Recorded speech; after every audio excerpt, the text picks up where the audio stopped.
Hello दोस्तों, आज आप लोग को डीटीएच पावर सप्लाई के बारे में बताएंगे। जैसे आपका डीटीएच में नो सिग्नल का फॉल्ट आ रहा है या चलते चलते कभी डीटीएच बंद हो जाता है और फिर चालू हो जाता है, ऐसे फॉल्ट को हम लोग दूर करेंगे।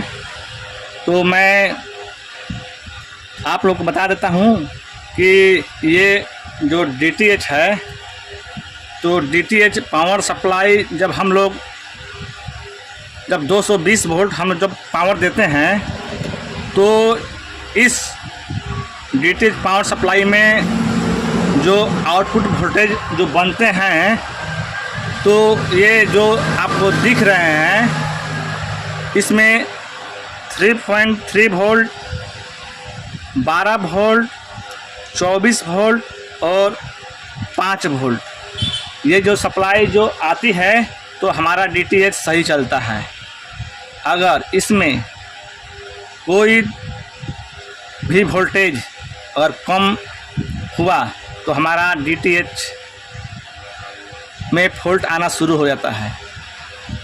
तो मैं आज आप लोग को बता दे रहा हूँ कि डीटीएच में नो सिग्नल और ऑन ऑफ होना, जो ये पावर सप्लाई का आउटपुट देख रहे हैं, इसमें 3.3 वोल्ट, देखिए यहाँ से हम आपको जूम करके दिखा दे रहे हैं। देखिए ये 3.3 वोल्ट यहाँ पर, देखिए यहाँ पर 3.3 वोल्ट मिलते हैं।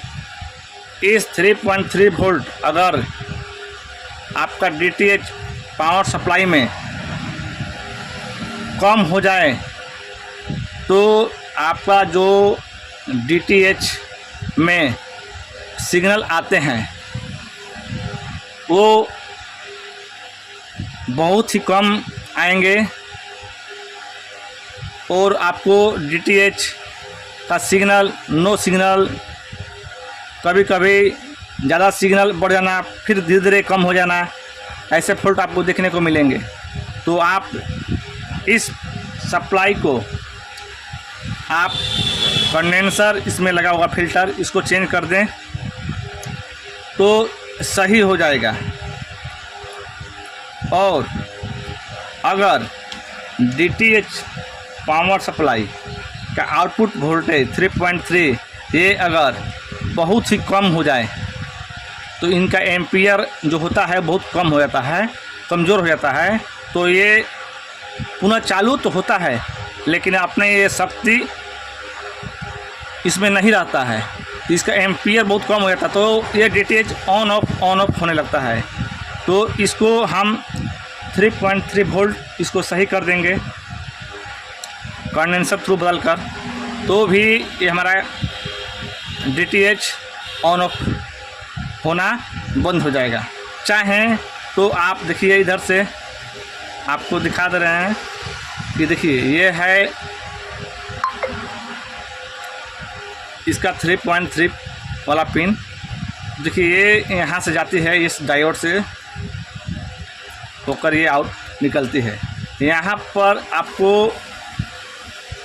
3.3 अगर नहीं मिल रहा है, तो इस डायोड को आप पुनः इसको शॉर्ट कर दें। ये दोनों तारों से यहाँ जोड़ दें, कोई भी तार लें और ऐसे दोनों ये जोड़ दें, तो आपका ये फॉल्ट सही हो जाएगा। और इसमें दोनों फॉल्ट, नो सिग्नल और ऑन ऑफ, ये दोनों फॉल्ट इसी के वोल्टेज से होता है। जो 3.3 नहीं अगर सही मिलता है, तो ये फॉल्ट होता है। तो दोस्तों, मैं अगला जो वीडियो लाऊंगा तो आपको अच्छी तरह से प्रैक्टिकल करके भी दिखाऊंगा। तो मैं अभी शुरू किया हूं, तो आप लोगों को धीरे धीरे मैं बेसिक से एडवांस तक भी आपको जानकारी दूंगा। तो दोस्तों, आप लोग जब भी ये नो सिग्नल और ऑन ऑफ का ये फॉल्ट आए, तो आप ये ज़रूर करके देखिएगा, आपका 100% ये प्रॉब्लम सॉल्व होगा। थैंक यू दोस्तों।